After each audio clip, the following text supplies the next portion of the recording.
Welcome back दोस्तों। आज हम बात करेंगे आधार यूसीएल या आधार ईसीएमपी में जो आज फंक्शन हम आपको बताने वाले हैं। हो सकता है कि इसकी जानकारी आपको पहले से ही हो या हो सकता है कि ये जानकारी आपको नहीं हो। इसके फायदे क्या है वो भी जानेंगे। तो देखिए, जैसा कि मैं कंप्यूटर स्क्रीन पर आ चुका हूं और आप देख सकते हैं मेरा यहाँ पर यूसीएल लॉगिन है और आपके सामने आ रहा है एंटर रेसिडेंट।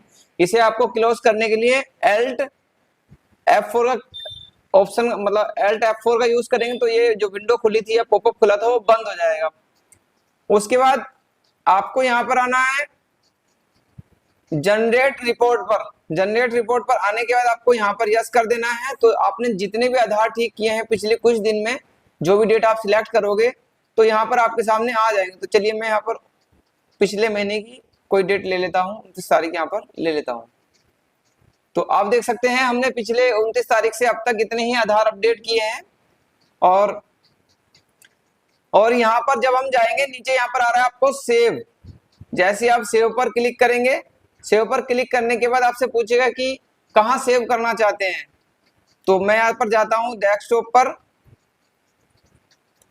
और सेव पर फाइल का नाम पूछ रहा है। तो फाइल का नाम आज 0208 लिख देते हैं, मतलब आज की तारीख हम लिख देते हैं। उसके बाद सेव पर क्लिक करेंगे।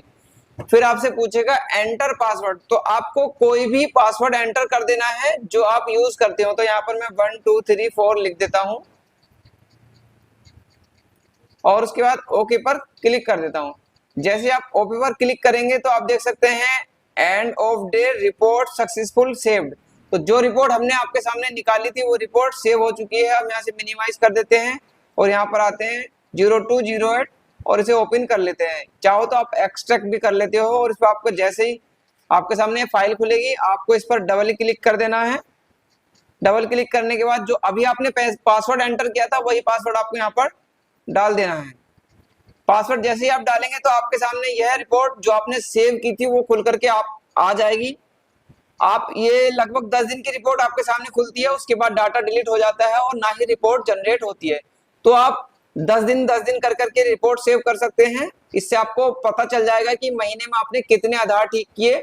और जो यूसीएल का जो आपके पास मेल आता है कि आपने इस महीने इतने आधार ठीक किए हैं, आपके ट्रांजैक्शन 150 से 150 से कम है, आपको इतनी करनी है, तो वो आप डाटा कैलकुलेट इसमें कर सकते हैं। चाहो तो आप रजिस्टर में जो एंट्री करते हो, रजिस्टर मेरे पास ये हैगा, जैसे हम रजिस्टर में भी एंट्री करते हैं तो रजिस्टर में भी हम काउंट कर सकते हैं, पर इसे 1 बाय 1 काउंट करने में थोड़ा टाइम लगेगा और इस सिस्टम एकदम ही जनरेट करके हमें दिखा देगा कि इस 10 दिन की रिपोर्ट में इतनी हमारे एनरोलमेंट है या अपडेट है और 10 दिन की रिपोर्ट में इतने हैं, 10 दिन की रिपोर्ट में से। और यहाँ पर एक्सेल पर आपको शो कर देगा, जैसे यहाँ पर लिखा रहा है कि ये 12 एनरोलमेंट थे या हमारी अपडेट रिक्वेस्ट थी, तो यहाँ पर दिखा देगा। इस तरीके से आप कर सकते हैं। और आपको लगे कि हाँ इस महीने कम हुए तो आप जैसे वो कहते हैं ईमेल के माध्यम से तो कर सकते हैं। एक चीज मैं आपको यहाँ पर दिखा दूं, ये देखिए यहाँ पर लिखा हुआ है प्रूफ में हमने कस्टमर से प्रूफ में हमने क्या लिया, ये साफ साफ बता रहा है। इसे मैं थोड़ा बीच में कर लेता हूँ। ये बता रहा है कि यहाँ पर हमने HOF लिया। HOF मतलब एक कस्टमर के आधार कार्ड में एड्रेस की थोड़ी सी मिस्टेक थी, पोस्ट ऑफिस नहीं था या शायद गांव की स्पेलिंग खराब थी, तो हमने वो चीज सही की है HOF से। HOF से केवल आधार कार्ड में एड्रेस में करेक्शन कर सकते हैं, ना कि पिता पति का नाम चेंज कर सकते हैं। अगर जो नाम है उसका वो सेम लिखेंगे, अगर थोड़ी सी मिस्टेक है स्पेलिंग में तो भी सही कर सकते हैं पिता पति के नाम में।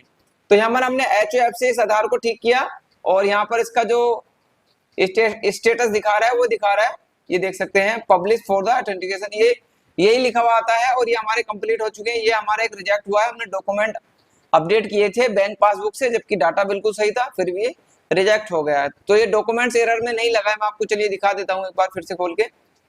यहाँ पर चलते हैं और देखते हैं यहाँ पर प्रॉपर्टी स्टेटस। जैसे इस पर आएंगे तो हमने आज टोटल एनरोलमेंट कितने किए, 2 या ठीक है। और उसके बाद नीचे आ रहा है total number of packet rejected.